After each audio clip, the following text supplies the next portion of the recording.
There's a sinister movement crossing from the make-believe world of video gaming into the real world. It's called swatting, a dangerous prank that involves real SWAT teams and real guns.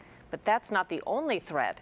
John Humbert of our Sinclair station Como reports on Gamergate and the dark side of online gaming. You've done it. I've done it. Everyone can game now. It's not really an exclusive club. Israel Galvez doesn't feel much of a gaming stigma anymore. Hey, everyone games now. You know, we're not all the basement dwellers, living in our mom's basement.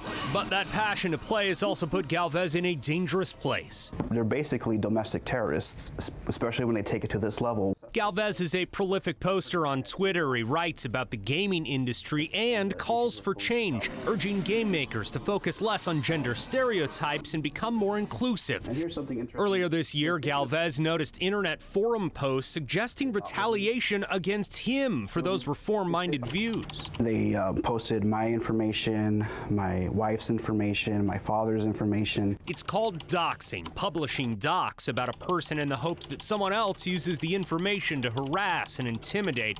Galvez says unknown people pranked him by sending religious books, Mormon missionaries, pizzas, and more to his house.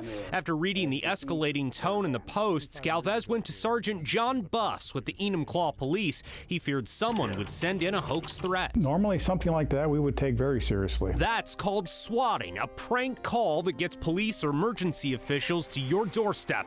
Sure enough, police got an untraceable anonymous tip, totally false, that alleged Galvez was ready to unleash hell with pipe bombs and a new gun. Next thing I know, at 11:50 p.m., I had 5 Enumclaw police officers at my door. No harm that night because Galvez had warned police, but a different outcome when the former house of a gaming critic was swatted after her information was doxed online. Stunning, perhaps, to think that all this harassment and danger is happening because of video games. Never in a million years. Welcome to the world of Gamergate, a growing online movement to shake up the world of video games. They primarily see it as a campaign for ethics in games journalism. Alan Bakari writes about this battle for hearts and minds and controllers. Bakari and Galvez say Gamergate exploded last year after traditional gamers attacked writers and commentators who were calling for serious reform, saying the time was over for sophomoric and demeaning portrayals of women and that ultra-violence kept games from becoming more respected. Galvez says it's a cultural shift that some male gamers cannot accept. Bitter towards feminists, there's lots of men's rights activists involved. Yet Bakari calls those aggressive voices the minority. For him, Gamergate is about exposing another big controversy. But the close relationships between developers and journalists. He says the true Gamergaters expose freebies, lavish parties, and undisclosed friendships between the industry and the critics. They want better. They also don't want restrictions on games for content or violence. It's about journalistic ethics. It's about anti-censorship.